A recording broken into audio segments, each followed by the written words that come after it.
भाइयों की लड़ाई। पिता के सामने उसके दोनों बेटे पिता की प्रॉपर्टी के लिए लड़ने लगे।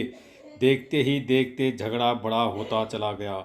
ऐसी परिस्थिति में पिता का रिएक्शन बड़ा आश्चर्यचकित करने वाला था, क्योंकि बेटों को लड़ता हुआ देखकर वो जोर जोर से हंसने लगा।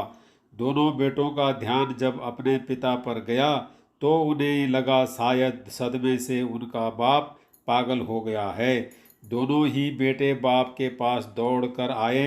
बेटों ने अपने बाप से पूछा कि वह क्यों बेवजह हंस रहे हैं। उनके सामने उनके दोनों बेटे आपस में झगड़ा करते देखकर भी वह कैसे हंस सकते हैं। पिता ने मुस्कुराते हुए कहा, मैं इसलिए हंस रहा हूँ क्योंकि तुम दोनों बड़ी तुच्छ चीज़ों के लिए लड़ रहे हो। मेरे पास तो यहाँ से भी कई ज़्यादा कीमती प्रॉपर्टी अपने गांव में है।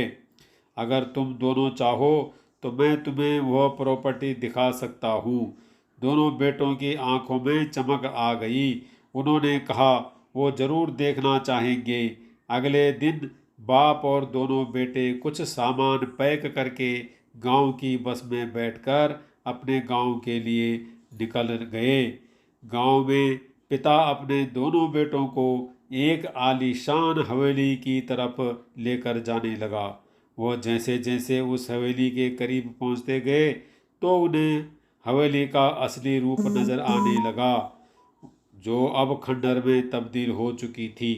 हवेली के पास पहुंचकर बाप हवेली के बाहर बैठकर फूट फूट कर रोने लगा। अब बाप को इस तरह रोता देखकर बेटों ने उसे चुप कराने की कोशिश की और पूछा कि वो क्यों रो रहे हैं। बाप ने कहा कि बरसों पहले मैंने इसी हवेली को पाने के लिए अपने बड़े भाई से झगड़ा किया था। भाई का दिल बड़ा था, उसने मुझे यह हवेली दे दी, लेकिन फिर वो मुझसे कभी नहीं मिला। अब वह विदेश में जाकर रहता है और आज तक उसने मुझसे कभी बात ही नहीं की। देखो, जिस हवेली को पाने के लिए मैंने भाई के अनमोल रिश्ते को खो दिया, वह हवेली आज किस हालत में है। तुम दोनों भी वही गलती करने जा रहे हो जो मैंने बरसों पहले की थी।